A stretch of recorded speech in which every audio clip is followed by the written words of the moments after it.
द्वापर में प्रभु राम जी ने जन्म लिया, त्रेता युग में राम जी ने जन्म लिया, द्वापर में भगवान कृष्ण ने जन्म लिया। ऐसे 12 अवतार हुए।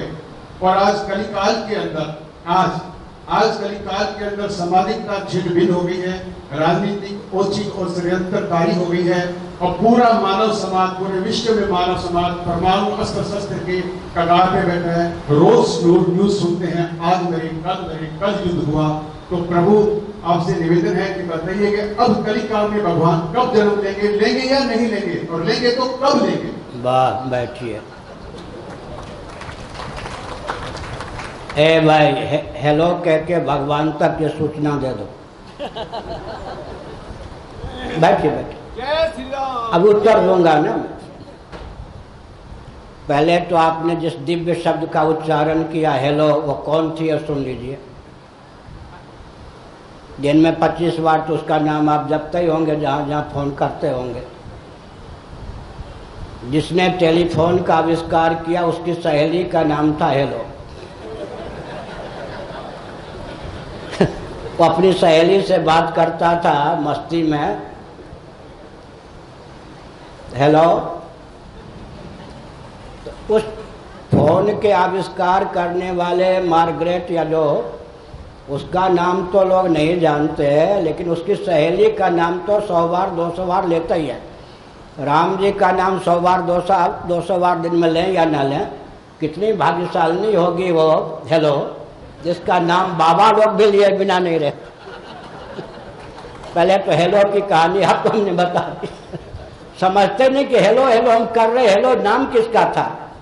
हेलो का अर्थ होता है टेलीफोन का जिसने आविष्कार किया उसकी लाडली प्यारी सहेली का नाम था, वो था पुरुष, लेकिन उसकी सहेली का नाम था हेलो।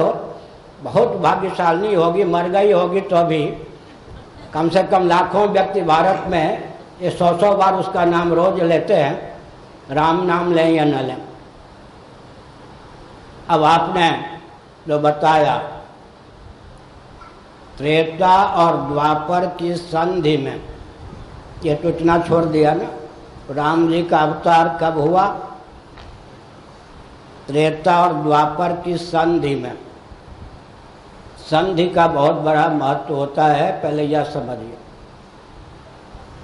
गुलाब के पुष्प का ज्ञान साबित हो गया, गेंदे के पुष्प का ज्ञान उदित नहीं हुआ है, गेंदे के पुष्प का ज्ञान अभी हुआ नहीं है। इस बीच में जो अंतराल है, गैप है, उसका नाम संधि है। घटाकार वृत्ति शांत हो गई, पटाकार वृत्ति का उदय नहीं हुआ। पंचदशी त्रिपुरा रहस्य योग वासिष्ठ के आधार पर बोल रहा हूँ, उसका नाम संधि है। उस संधि में समाधि लगती है और भगवान का ही दर्शन होता है। जीव भगवत रूप होकर ही शेष रहता है। भगवान हमको विक्षिप्त या पागल होने से बचाने के लिए बीच में संधि दशा देते हैं। उस संधि को जो अपनी दुर्भावना के द्वारा समाप्त कर लेता है, वृत्ति पर वृत्ति वस्तु के चिंतन पर चिंतन करता जाता है, वो विक्षिप्त हो जाता है। तो जैसे यहाँ संधि में भगवत तत्व का आविर्भाव होता है, एक विषय का विज्ञान शांत हुआ, दूसरे विषय का विज्ञान उत्पन्न नहीं हुआ है, बीच में जो अंतराल या गैप है, उस संधि में कूटस्थ तत्व तुरीय तत्व अपने वास्तव रूप में उच्छलित रहता है। इसी प्रकार भगवान का जो अवतार होता है, अपने धाम से भगवान यहाँ आते हैं या अपने सगुण निराकार स्वरूप को सगुण साकार करते हैं, या अपने निर्गुण निराकार स्वरूप को निज इच्छा निर्मित तन माया गुण गोपार सगुण साकार करते हैं। कृतयुग माने सत्ययुग और त्रेता की संधि में, त्रेता और द्वापर की संधि में, द्वापर और कलि की संधि में, कलि और कृतयुग की संधि में। अब जो कलि का अंत होगा तो प्रलय नहीं होना है। युग चक्र सृष्टि की रचना यूँ होती है, ऊपर से नीचे, सृष्टि का संहार होता है नीचे से ऊपर। ऐसा खंभा लेते हैं ना, जीने से ऊपर चढ़ते हैं फिर नीचे उतरते हैं। सृष्टि की उत्पत्ति ऊपर से नीचे होती है, संहार नीचे से क्रम से ऊपर होता है। जैसे जीने से ऊपर चढ़ते हैं, जीने से नीचे उतरते हैं।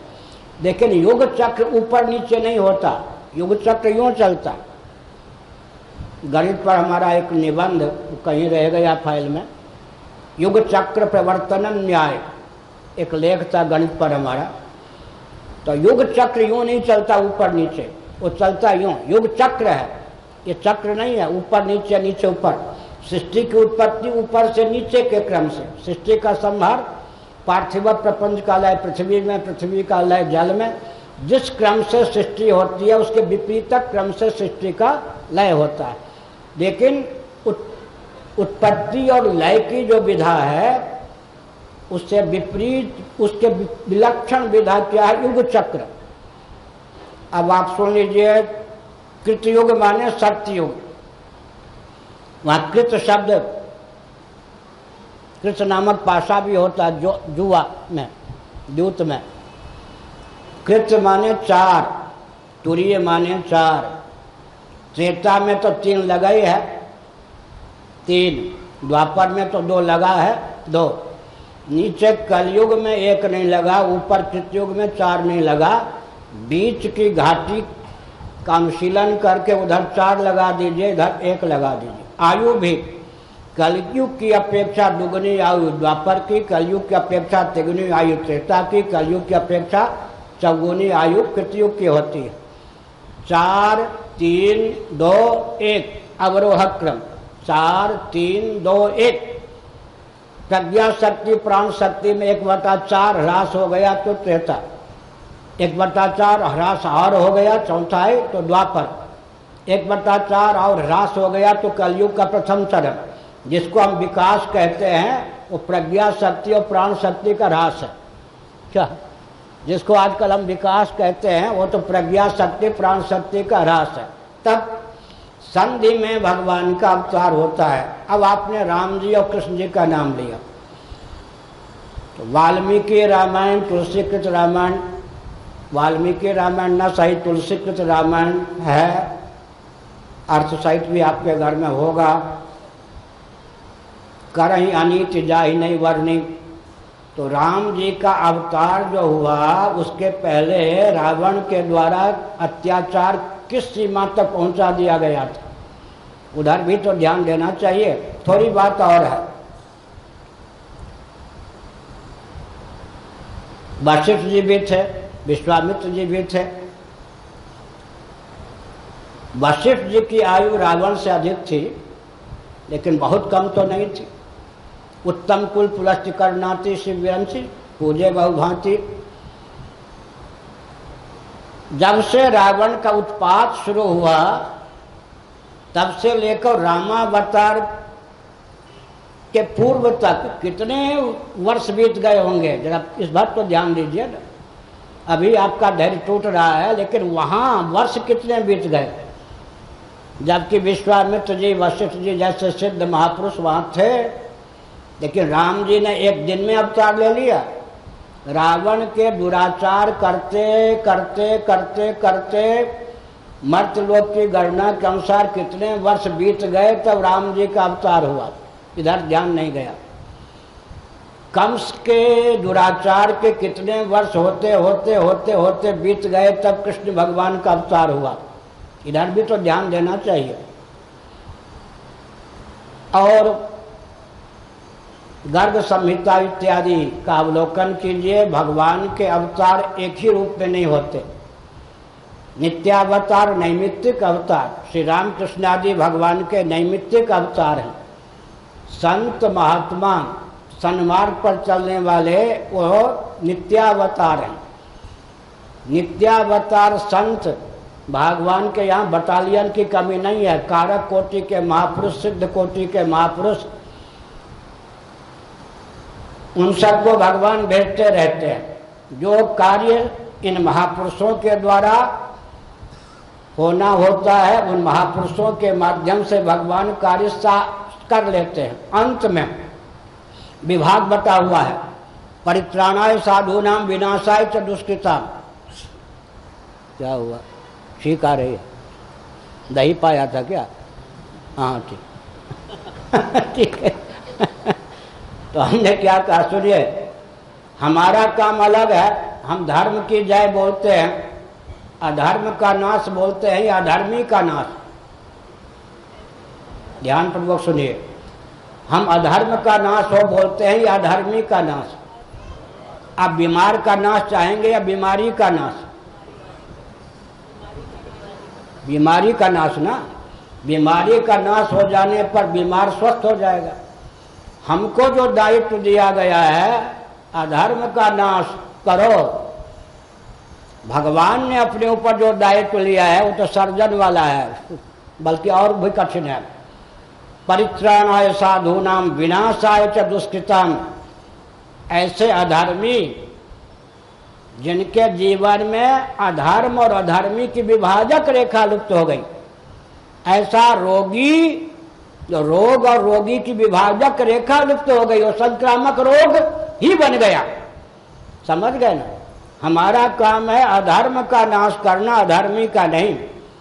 लेकिन भगवान तो बड़े सर्जन है ना वो कहते हैं मेरा काम तो बच्चों अधर्म तक ही सीमित नहीं है, बार बार चेतावनी देने पर भी नहीं मानोगे तो तुम्हारे गला काट दूंगा, मार दूंगा।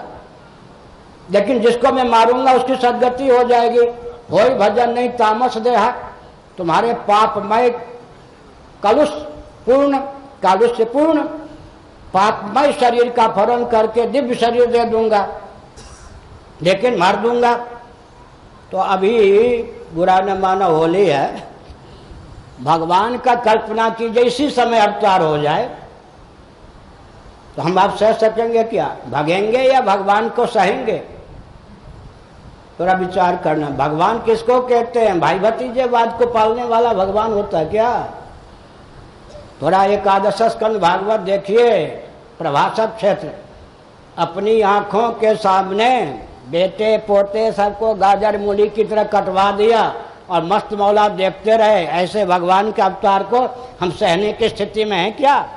किसके ऊपर उनकी तलवार न बरस जाए, गदा न बरस जाए, कह पाना कठिन है। कौन नेता रह जाएगा, भूतपूर्व या वर्तमान, मुख्यमंत्री या प्रधानमंत्री, कह पाना कठिन होगा। इसलिए भगवान को सहने की क्षमता है क्या? रेल की पटरी मजबूत होती है तो रेल चलती है। भगवान का अवतार क्यों नहीं होता? हम तो कह सकते हैं एकांत में सहना चाहिए कि भगवान का अवतार हो ही गया तो कहीं मैं ही तो उन्हें गदा और तलवार का पहले पात्र नहीं बन जाऊंगा। इसलिए भगवान का अवतार जब होना होता है, भगवान गणितज्ञ हैं, उनसे चूक नहीं होती। बहुत अच्छा श्रीमद् भागवत का अध्ययन कीजिए। भगवान को जब आना था तभी आए प्रहलाद के सामने, क्या? लेकिन प्रहलाद अगर धैर्यशाली न होते तो कहते आए तो क्या आए, हमारे कचूमर निकाल दी इसने मेरे पिता ने जब कचूमर निकाल दी तब आप आए, उलाना दिया। लेकिन भगवान ने क्या कहा? क्षमतव्यम, मैं पराधम। बेटा मैं तो अमोघदर्शी हूं, जब तुम्हारी रक्षा के लिए, इसके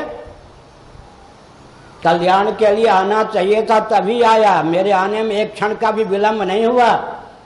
मेरी तरह भगवान भी लेट आते हैं क्या? या ट्रेन की तरह भगवान भी लेट आते हैं क्या? नहीं ना। जब आना चाहिए था तभी आया। लेकिन तुम्हारा हृदय अगर कहता हो कि भगवान को आने में विलंब हुआ, आग में झोंका गया, समुद्र में फेंका गया, आंधी के द्वारा उड़ाया गया, उसी समय आ जाना चाहिए था। अगर तुम्हारा हृदय कहता हो कि भगवान आए तो विलंब से आए, तो क्षमतव्यम, मेरे अपराध को क्षमा कर दो। भगवान कितने करुण। आजकल तो पहाड़ जैसा अपराध करके भी मंत्री आदि के नहीं, ये नहीं कहते मुझसे बहुत बड़ा अपराध बना। भगवान की दिव्यता देखिए, भगवान की दिव्यता देखिए। अंग्रेजी वाले तो तोता रतन कह देते सॉरी एक्यूज में, सॉरी एक्यूज में, लेकिन ऊपर से होता, अंदर से नहीं। भगवान ने कहा कि अगर तुम्हारी दृष्टि में मेरे आने में विलम्ब हुआ हो तो क्षमा करो। इसलिए भगवान को कल्कि के रूप में आना है। समझ गए? कल्कि के रूप में आना है का अर्थ है कलि और कृतयुग की संधि में। अब जो कलयुग चल रहा है इसके बाद प्रलय का योग नहीं है। प्रलय जैसा योग होता है, भगवान जब आएंगे कलयुग में, कहाँ भगवान का जन्म होगा? संभलपुर में। संभलपुर भारत में 2 जगह हैं, एक उड़ीसा में, एक उत्तर प्रदेश में मुरादाबाद के पास। लेकिन स्कंद पुराण में 90 तीर्थों का वर्णन है जहाँ कल्कि भगवान का अवतार होगा। वो उड़ीसा के संभलपुर में चरितार्थ नहीं है, मुरादाबाद उत्तर प्रदेश के संभलपुर का जो क्षेत्र है उसमें चरितार्थ। भगवान ब्राह्मण कुल में उत्पन्न होंगे, ये भी बात बहुत बढ़िया है। दुई वनचर दुई वारिचर, चार विप्र एक ग्वाल, तुलसी दशरथ सुवनविन को कर सके निहाल। भगवान के 10 अवतारों में 2 तो वनचर होते हैं, वराह नृसिंह, 2 वारिचर, मीन और कच्छप, 4 तो यूं चले गए, कितने बच गए? 6। 4 विप्र, 4 अवतार भगवान का ब्राह्मण कुल में होता है। वामन जी है, परशुराम जी 2, और हम लोगों के उपास्य बुद्ध ब्राह्मण कुल में हुए। आजकल के जो बौद्ध हैं वो जिनके अनुयायी हैं वो नेपाल में हुए क्षत्रिय कुल में। हमारे भगवान विष्णु के अवतार जो हुए हैं, भविष्य पुराण देखिए, वो ब्राह्मण कुल में हुए। दोनों बुद्ध में अंतर है, दोनों के जन्म काल में, जन्मभूमि में भी अंतर है।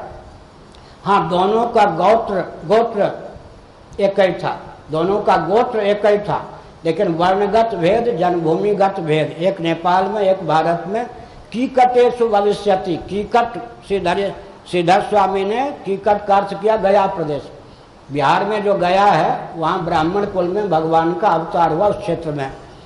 तो हमने कहा कि एक हो गए वामन, दूसरे हो गए परशुराम, तीसरे हो गए बुद्ध, चौथे कल्कि भगवान भी ब्राह्मण कुल में अवतीर्ण होंगे। अब 2 रह गए, राम जी कृष्ण जी। कृष्ण भगवान को जब नंद नंदन मानते हैं तब उनका अवतार वैश्य कुल में माना जाता है। नंद बाबा वैश्य थे, पालन करने की दृष्टि से, पालक होने का। वसुदेव नंदन जब श्री कृष्ण को मानते हैं तो क्षत्रिय कुल में माना जाता है। इस प्रकार से 2 क्षत्रिय कुल में हो गए, 4 ब्राह्मण कुल में हो गए।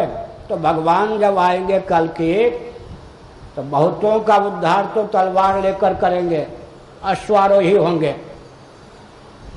उसके बाद जो कुछ मध्यम कोटि के व्यक्ति रहेंगे, भगवान के श्री विग्रह को स्पर्श करके जो हवा चलेगी, उस हवा के पात्र जो बन जाएंगे, जैसे राधा सुधा निधि, राधा रानी विश्वानंदिनी कभी कभी गर्मी के दिनों में ऐसे वस्त्र के अंचल से हवा करती है। वो हवा श्री कृष्ण भगवान को छू जाए तो धन्याति धन्यम, अपने को श्री कृष्ण मानते हैं, कृतार्थमानी राधा सुधा निधि।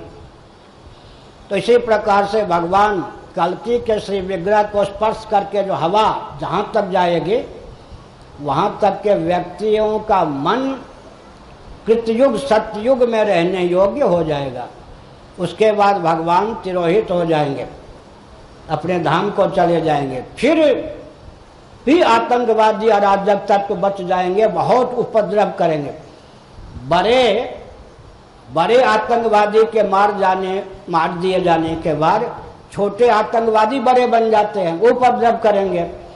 तब क्या होगा? एक साथ 12 सूर्य का उदय होगा, मुसलधार वर्षा होगी, मरते मरते मरते मरते लगभग सब मर सरीखे जाएंगे।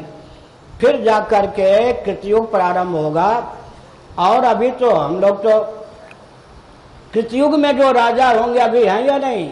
कलापक ग्राम में बद्रीनाथ की तप कर रहे या नहीं?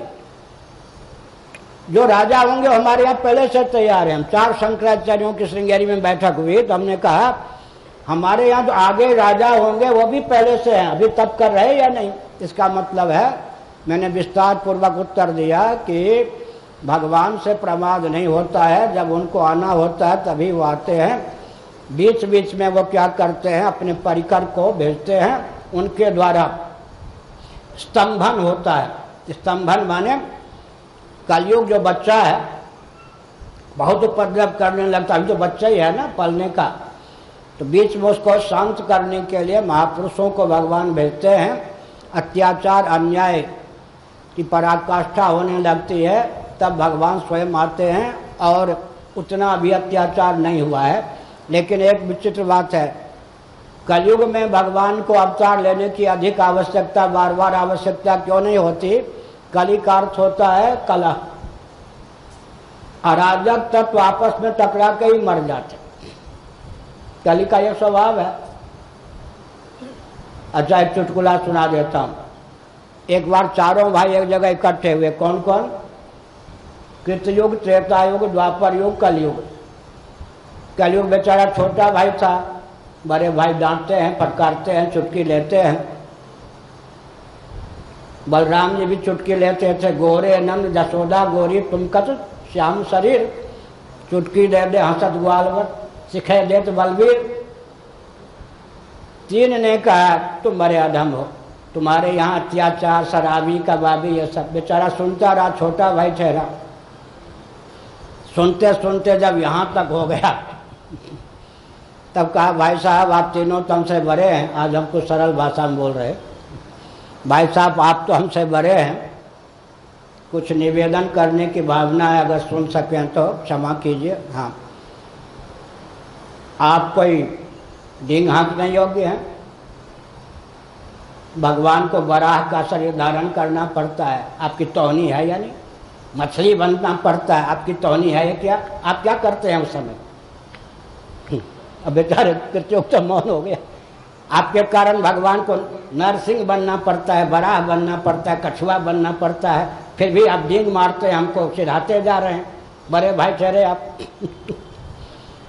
सीता, देखिए सीता जी का अपहरण होता है, घर से निकाले जाते हैं एक प्रकार से, कुछ कंटकों से दंडक बन के पाँव गिर जाते हैं। भगवान का अपहरण हो जाता है, बलि प्रथा के पक्षधर उनको बलि देने के लिए ले जाते हैं। इतनी यातना भगवान को आपके कारण सहनी पड़ती है। आप अपने दायित्व का निर्वाह करते तो भगवान को इतनी यातना सहनी पड़ती। बेचारा त्रेता का मुँह भी बंद हो गया। फिर भाई साहब आप द्वापर सुन लीजिए जरा, भगवान को कारागार में जन्म लेना पड़ता है, उनके माता पिता बंदी बनाए जाते हैं, कितना कष्ट। यहाँ तक कि द्रौपदी की साड़ी बनना पड़ता है, बसन रूप वह श्याम। बताइए आप क्या करते रहते हैं? सारा काम भगवान के ऊपर, जो आपका काम होता है उसका पालन करते तो भगवान को इतना कष्ट लेना पड़ता। अब मेरी देखिए बात, मेरी बात देखिए। हाँ देख लो भाई, अब एक कलयुग ने एक दृश्य उपस्थापित किया। डाकुओं का एक गिरोह गया, लूटपाट के आ गया, जंगल में उसने सुरक्षित रखा ताकि ये सब सामग्री, हीरे जवाहरात आदि सुरक्षित रखो। बहुत भूख लगी है तो जरा जंगल पार दुकान से कुछ सामग्री ले आओ, तुम्हारे लिए ले आऊँगा, वहाँ हम लोग भोजन कर लेंगे। हाँ ठीक है। अब कौन आएगा जंगल में? ठीक है, वो गया, उस तीनों गए, चौथा यहाँ बैठा। उन तीनों ने सोचा कि भरपेट अपना पालो, उसके लिए विष मिला दो, उसके हिस्से विष मिला दो। मैत्री है, दांत काटी रोटी है, उसको तो नहीं लगेगा कि हमारे लिए जो क्या मलाई लाए तीनों भाई साहब, उसमें विष मिला है। वो मर जाएगा खाने के बाद, उसकी संपत्ति भी अपन बांट लेंगे। योजना बन गई, समझ गए? योजना बन गई। इस प्रकार से हमने कहा कि उन लोगों ने काम किया। क्या किया? उन लोगों ने ये काम किया, लेकिन विचार करके देखें तो अंत में वो तीनों ही मारे गए और वही बच गया। वो तीनों ही मारे गए, वो बच गया। लंबी कथा है, तो हमने संकेत किया कि कलयुग क्या करता है। कलयुग ये करता है कि आपस में लड़ा के मार देता है। वो जो विष दिया वो चौथा उससे मर गया। इतने में राजदूत आ गए, बंदूक वाले, ये सब, उन तीनों को मार दिया, चारों नष्ट हो गए। इसका मतलब क्या? कलयुग में संहार की विधा भगवान अपनाते हैं, एक आतंकवादी को दूसरे से मरवा देते हैं। पुरी में जाकर देखिए, अराजक तत्वों के गिरोह वाले एक दूसरे को, साथी को मरवा देते हैं। ये भी प्रलय की लीला चलती है। भगवान को जब आना होगा तब आपसे पूछ के ही आएंगे, आप जब कहेंगे तब आ जाएंगे। हर हर महादेव। बहुत समय हो गया।